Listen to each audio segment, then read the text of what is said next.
New Women's residents had quite the fright, which caused an emergency evacuation. Former football star is involved in a scandal, and I will let you know how this can affect you. EagleEye News starts right now. From Tougaloo College, this is Channel 19, EagleEye News. Good evening and welcome to EagleEye News. New Women's residents had quite the scary emergency when the fire alarm sounded in the dorms. Early on this year, in the New Women's laundry room, one of the washing machines started smoking. The spinner within the washing machine was faulty and old, which caused it not to spin, resulting in burning rubber.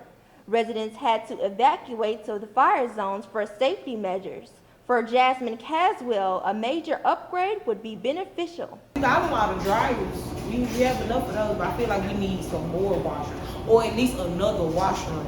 For more information on this story, please visit www.eagleeyenews.com. The President's Convocation declares a new theme for the school year's programs with a notable alumnus as the guest speaker. Here's what I learned.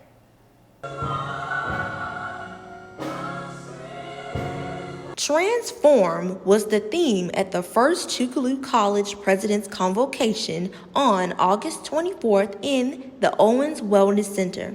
President Walters said by transforming from failure can help you be better at what you do, and that was the whole purpose of the convocation. Convocation is one of the most important things we do. The goal for convocation is to help students understand that as a Tougalooan, they have a role to play in the world. Tougaloo alumnus John Trey L. Baker, senior advisor for the White House, was the guest speaker. He wants people to take away from his speech that failing is a part of life. Things aren't always going to go as planned. I had a whole big plan for my life and every single step that I was going to do. And while I did achieve some of these ultimate goals, it didn't always go well. The next convocation is next Wednesday with guest speaker Dr. Michael Vincent Williams. I'm Carla Smith with Channel 19 EagleEye News. Many students, staff, and faculty have concerns over the lawn maintenance on campus grounds. The campus green at Tougaloo received attention just a few days ago when lawn workers started mowing grass and trimming hedges. The lawning service were deferred for many weeks due to delay in contracts with other companies. Assistant VP for Facilities Erskine Brown had many issues with this matter. You know, we had a lot of rain and we were between contracts. And we were able to solidify pro quality. He's been such a blessing, a godsend for Tougaloo College. And the first few weeks were just getting the grass down because of all the rain. Residential Life has officially moved students back into the dorms for the new school year. Tougaloo College has made some changes to the way students live their lives in the dorms. New policies and rules have been added to give the best possible experience to residents. The new Residential Life Director, Latoya Hamer, declared the expectation for this fall semester is to transform residential spaces for the better. Communication, opening the lines to where students feel like every staff member is approachable, and also too that the lines of communications of things that are changing is open for students to be able to understand when it happens, how it happens, and to be more current on all situations. Tougaloo College also got new cleaning services for those dorms. Residence Life staff did health inspections for the dorms. Health inspections is to ensure that students are living emotionally, mentally, and physically in a clean environment. The Residential Life staff are the ones that are doing these health inspections each month. They check thoroughly to make sure that health and safety regulations are being followed. Coming up, Tougaloo gets a special guest from the White House. Tougaloo College gets a special visit from a White House secretary. August was an eventful month for Tougaloo because Secretary of Housing and Urban Development Marcia Fudge came to Tougaloo and hosted a roundtable discussion where she talked about housing development, initiatives, homelessness, and urban development with other local and state leaders. The roundtable meeting is her kickoff for the HUD tour that she's having in the southern region. Congressman Benny G. Thompson was also in attendance. Tougaloo's student government had their second meeting of the school year. In the SA meeting lounge, SGA met to discuss initiatives and ideas for the fall semester. This meeting's purpose was to make Tougaloo a better environment for students. For SGA President Natalie Hampton, it is a crucial aspect for the organization. For us student leaders to actually come together and develop creative strategies so that we can have a successful year here at Tougaloo. For more information on this story, please visit www.eagleeyenews.com or on Facebook, EagleEye News. Tougaloo College events kick off for the school year with a TC tradition. What's Up Wednesdays are Tougaloo school parties that allow students to relax and have fun.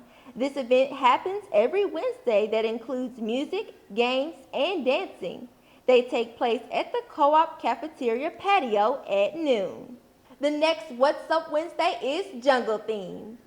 The Students Activities Council had their second meeting to open up the fall season with events. Here's what I learned. The new SAC Lounge is where the Students Activities Council hosted a meeting to discuss and create activities for the month of October. Chairperson Keelan Pickett of SAC iterated that these meetings are the first step to the enjoyment on campus. Support our community and let the students experience fun, safe fun from students who are just like them. These meetings happen every first and third Mondays of the month. It is open to any and all students who want to host or plan an event. I'm Carla Smith with Channel 19 EagleEye News.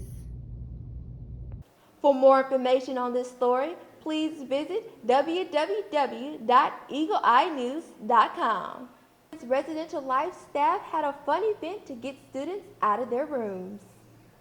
The residential assistants and coordinators of New Women Dorms hosted a game night for the month of September in the lobby that got students to be more sociable with their peers. I learned that Crystal Cobbin's purpose for this event is to get girls to communicate with each other and have a good time. Former football star is under fire for the latest scandal. More details on that right after this. A large amount of Mississippi funds was misused in the latest controversial scandal. Here's what I learned. Brett Favre is currently under fire for the misappropriation of Mississippi welfare funds, along with Tate Reeves and Phil Bryant, which is not a surprise to Kyla Thurston, a political science major at Tougaloo College. Race is a big factor into this injustice that we are seeing, but I also think it has a lot to do with connections. Colin Kaepernick and Michael Vick careers was tarnished when they had controversial events that may have a lot to do with race, which is what Earl Sanders, head coach of Tougaloo College baseball team, knows a lot about. The Michael Vick situation, I get it. Dog fighting, but as an African American man, we see animals as animals, and dogs fight, and whatever it is. But for him to lose his career because of that, again, I just think that was unfortunate. When you talk about Colin Kaepernick, the man was not protesting the United States. The man was just trying to bring attention to what happens to men of color. Coach Sanders cautions his players that there can be major consequences with everything they do, especially being a black athlete. I'm Carla Smith with Channel 19 EagleEye News. The cheer and dance team are pumping it up for preparation for this season. The cheer and dance team practice early mornings at the Owens Wellness Center to advance their skills and talents as a team. Practices can take up to 2 hours daily with heavy workouts and trainings. Head coach Rashonda Allen instilled in her athletes that hard work and dedication at practices pays off in the long run. Tougaloo's volleyball team hits the ground running for this season. The volleyball team has made some major improvements in how they play, starting with their first games in the Owens Wellness Center. Coach Latasha Stamps made these improvements by creating rituals like having meaningful discussions and encouragement. Baseball players at Tougaloo make their way through the fall season workout schedule. The Tougaloo College baseball team goes to work every day at practice under the scorching afternoon sun. They are currently working on agility, stamina, and technique. Assistant coach Dante Benfer makes these autumn trainings intense because he wants his players to get better in their mechanics and to be ready for the upcoming season. Thank you for joining us. I'm Carla Smith with Channel 19 Eagle Eye News. I will see you later.